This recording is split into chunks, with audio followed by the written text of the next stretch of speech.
Hello po sa inyong lahat mga ka-crypto. Ako po si Pinoy Crypto Trader at sa video na ito ay atin pong pag-uusapan ang tungkol dito kay Shiba Inu.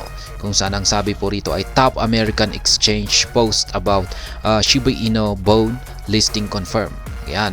Meron daw pong isang nangunguna at kilalang American crypto exchange ang naglabas po ng kanilang announcement na nagko-confirm na kanila pong ililista itong si Shiba Inu at saka si Bone sa kanilang platform. Kaya yan, isa po itong magandang balita. At ayan, bago po tayo magpatuloy ay nais ko lamang po munang bigyang linaw ang aking disclaimer kung saan ang nilalaman po ng video na ito ay hindi po ito isang financial advice. For education and information purposes lamang po ang layunin nito. Maliban po dito ay nais ko na rin pong magbigay babala na wala pong kahit anumang group chat ang Pinoy Crypto Trader. At yan, ang sabi po rito ay prominent US-based exchange Uphold has responded to multiple mentions of Shiba Inu's Bone Shiba Swap Bone token on X. Ayan, ililista na po ni Uphold. Yan, ang US-based exchange, itong si Uphold, itong si Bone. Yan, meron na po, matagal na pong nakalista ang Shiba Inu dito kay Uphold. Kaya si Bone lamang po pala. Ayan, medyo nagkamali po ako sa pagpapaliwanag sa title. Kaya ayan, kasi marami pong humihiling, marami pong nagtatag dito kay Uphold na mga community ni Shiba Inu na ilista nila itong si Bone dito sa kanilang platform. At ayan na nga, dahil sa sobrang dami, yan po yung kapangyarihan ng community ng SHIB. Makulit at siguro ay nakulitan itong si Uphold.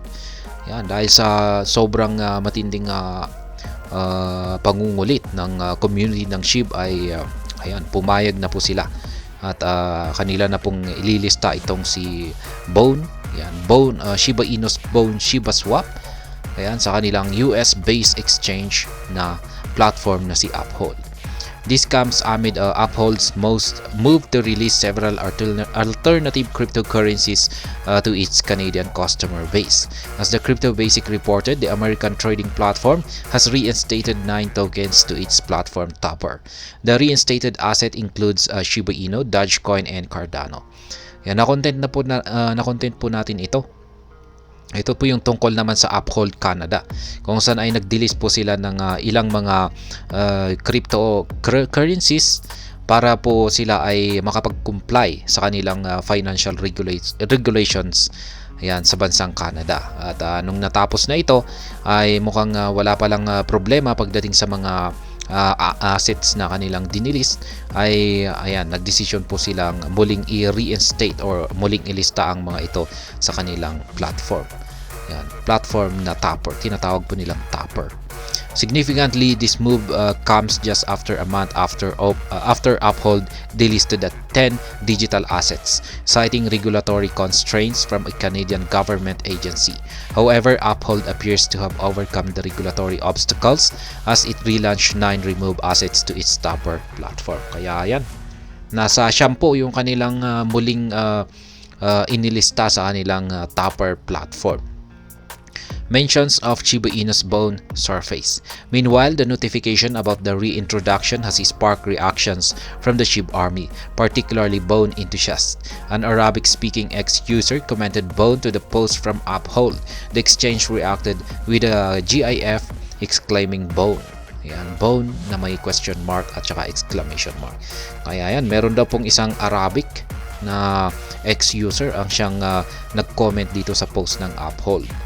Yan, at napareact naman daw po ang Uphold sa comment ng ex-user na ito, at ito po yung kanilang pinost, yung Bone na question mark at saka exclamation. Ayan, at ngayon ay hindi po natin akalain na pagbibigyan po pala nila ang Bone. Ayan po, Bone. Another Arabian Bone enthusiast commented similarly, drawing attention to Shiba Inu's Bone token. Uphold replied with GIF content once again, enthusiastically exclaiming Bone. Ayan, wala ng question mark, exclamation na lamang, Bone.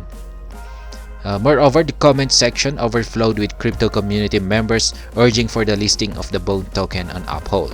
However, data from the exchange indicated that Bone is already among the supported and tradable tokens on Uphold's platform. Yan, available na po pala ang Bone dito kay Uphold. Ayan, Bone listing confirmed. Specifically, Uphold's transparency platform data indicated that the exchange classified Bone as a Tier 3 asset.